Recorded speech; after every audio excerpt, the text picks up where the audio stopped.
Good afternoon, everyone. I'm Adrienne Gilliard here with Sandra Bazan, and we're from ELC's Inclusion Team, bringing you Behavior Bites Tidbits.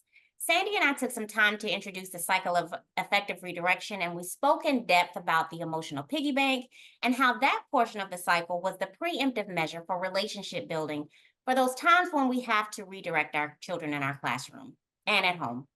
So the next week, we talked about the actual implementation of redirection. Now, this week, we're going to finish out that cycle and discuss the push in or the emotional repair that comes after having to redirect our children. So, Sandy, Right. how do we do that? How do we repair our children emotionally? What we know when we talk about that emotional piggy bank is that for every five positive deposits, right? And what does that look like? Five positive interactions where you are truly connecting with this child before you can take a withdrawal, right? And a withdrawal can be a redirection. It is a redirection, right? Anything that is can be perceived as negative, maybe a teacher tone, a teacher look, a teacher, you can't do that, or simply a redirection to that safe space that we were talking about in the previous clips. So what happens afterwards? So we've literally made a withdrawal. Mhm. You've got to now redeposit, and that becomes that push in part. What does it look like to push in? All it means is that you reconnect with the student. You have you've already had them go take a break. You've told them when you're ready. Quiet hands, quiet mouth, quiet feet. You've given explicit expectations of what you need to see in order for them to be able to move along with their day. Once you notice that that child has started to regulate or is becoming more, okay with becoming more compliant, or you kind of see that they're starting to kind of calm down, that's when I would push in. And my Right. typical push in is simply, do you need a hug? That's it. That's it. That's It's it. very simple. And it's definitely reconnecting. It's being affectionate. I think that that's the perfect. And some kids say no, and that's Mhm. okay. That's Right. fine. I attempted to reconnect. I attempted as the adult to make that repair to this relationship, right? And And maybe they need that reconnection a different way. a different way. So then you can ask them, what do you need? What Mhm. can I help you with? Right.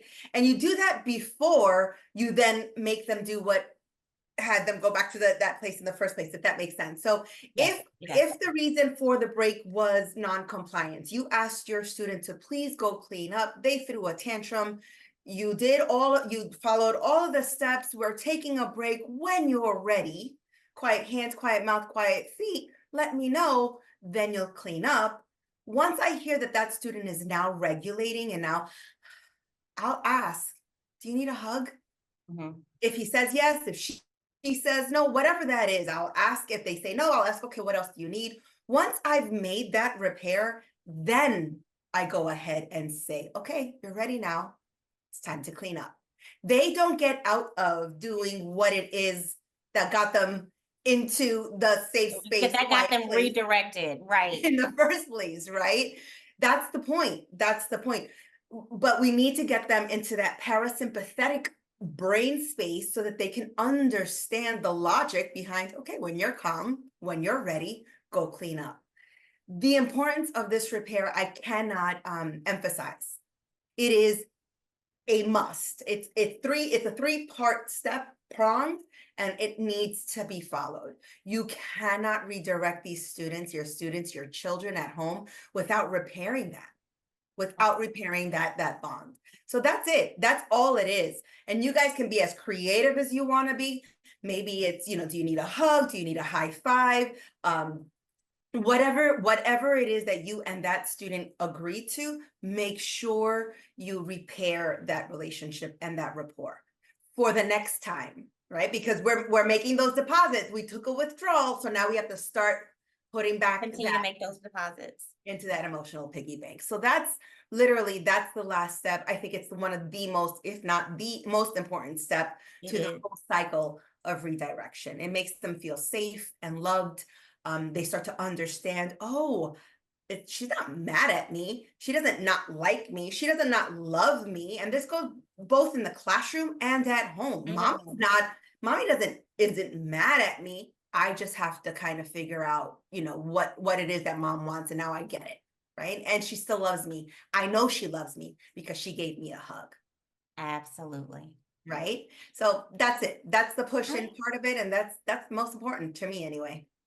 Absolutely. Perfect. Okay, if you are still experiencing challenging behaviors with any of your children in your classrooms, you can always reach out to Debbie K on our warm line. The number is 954-295-0672. We'd like to encourage you to connect with us on Behavior Bites Zoom that is held every Friday from 1 until 2. Please speak to your director about registering. If you found this video and other videos of ours helpful, please like, share, and subscribe. Thank you so much for joining us today, and we'll see you back here next time. Take care.